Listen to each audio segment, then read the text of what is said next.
Di papiwan haslong ngamare sapi ngapapan tip kumno pilong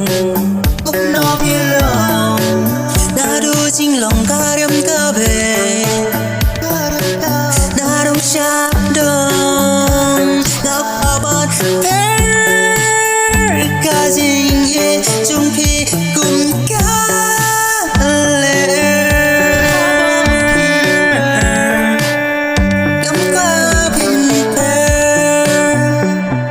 Juban ksiar kau bangilah khlei ngangis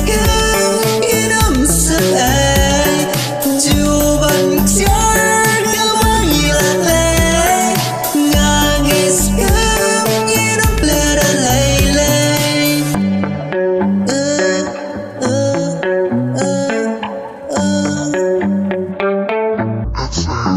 ngan mare dan sapi jing ekaba ngayoi kaba nga apman latas ngi dan sapi jing ekaba ngayoi kaba nga api lende here kaler kabe men sim kat men kat no ka kende dan sapi jing ekaba ngayoi kaba nga api lende here kaler kabe men sim kat men kat no ka kende Juban ksiar kau bangilah khlei ngangis hidup selai Juban ksiar kau bangilah khlei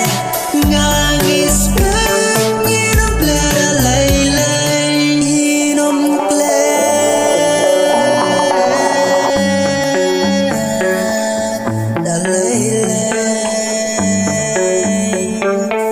Kelipi dei epi ong